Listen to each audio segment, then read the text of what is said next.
ಮಾತಾಡ್ಸೋಣ ಅಂತ ಸರ್, ಈಗ ದೇಶ ಭಾಷಣದ ಮಸೂದೆ ವಿರುದ್ಧ ಬಿಜೆಪಿಯವರು ರಾಜ್ಯಪಾಲರನ್ನ ನಾಳೆ ಭೇಟಿಯಾಗಿ ಮನವರಿಕೆ ಮಾಡಿಕೊಡ್ತೀವಿ ಅಂತ ಹೇಳಿದ್ದಾರೆ.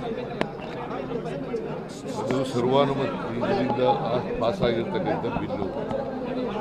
ಅವರು ಇನ್ನೂ ತಿರಸ್ಕಾರನೂ ಮಾಡಿಲ್ಲ, ಮತ್ತು ವಾಪಸ್ಸು ಕಳಿಸಿಲ್ಲ, ಮತ್ತು ಅಕ್ಸೆಪ್ಟ್ ಮಾಡಿಲ್ಲ, ಅಂಕಿತನೂ ಹಾಕಿಲ್ಲ.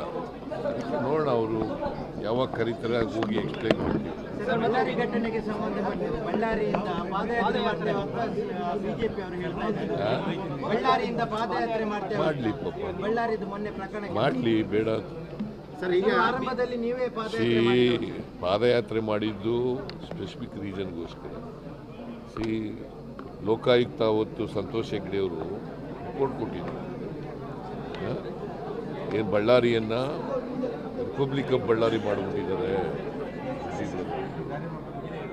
ಮತ್ತು ಇಲ್ಲೀಗಲ್ ಮೈನಿಂಗ್ ಎಲ್ಲ ಮಾಡ್ತಾ ಇದ್ದಾರೆ ಅಂತೇಳಿ ರಿಪೋರ್ಟ್ ಕೊಟ್ಟಿದ್ರು.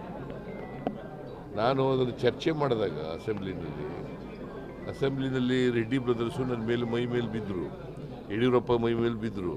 ಅದಕ್ಕೋಸ್ಕರ ಪಾದಯಾತ್ರೆ ಮಾಡಿದ್ದೆ ನಾನು. ಇವ್ರು ಯಾವ ಕಾರಣಕ್ಕೋಸ್ಕರ ಪಾದಯಾತ್ರೆ ಮಾಡ್ತಾರೆ? ಏನು ಘಟನೆ ನಡೆದಿದೆ? ಬಾವುಟ ಬ್ಯಾನರ್ ತೆಗೆದಾಕ್ದವ್ರು ಯಾರು?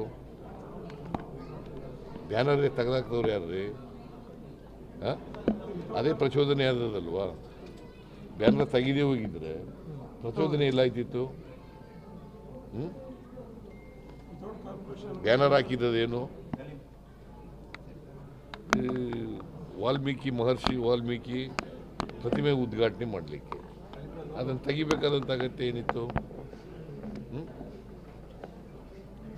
ಕಾಯ್ತಾ ಇದ್ದಾರೆ ಬಿ ಜೆ ಪಿಯವರು. ಅವರು ಪರ್ಟಿಕ್ಯುಲರ್ಲಿ ಜನಾರ್ದನ್ ರೆಡ್ಡಿ, ಶ್ರೀರಾಮುಲು ಅವರು ಅಲ್ಲಿ ಕಳ್ಕೊಂಡಿದ್ದಾರೆ, ಅವ್ರ ಬ್ರದರು ಸ್ಥಾನ ಕಳ್ಕೊಂಡಿದ್ದಾರೆ, ಅವ್ರ ಹೆಂಡತಿ ಸೋತಿದ್ದಾರೆ. ಅದಕ್ಕೋಸ್ಕರ ಅಸೂಯೆಯಿಂದ ಮಾಡ್ತಾ ಇದ್ದಾರೆ.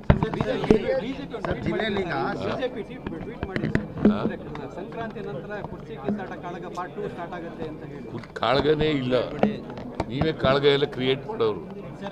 ಎಲ್ಲಿದೆ ಕಾಳಗ? ಎಲ್ಲಿದೆ ರೀ ಕಾಳಗ? ನಿನಗೆ ಕೇಳ್ತಾ ಇದ್ದೀನಿ, ಎಲ್ಲಿದೆ ಕಾಳಗ? ಸುಮ್ಮನೆ ಕೇಳಿದ್ರೆ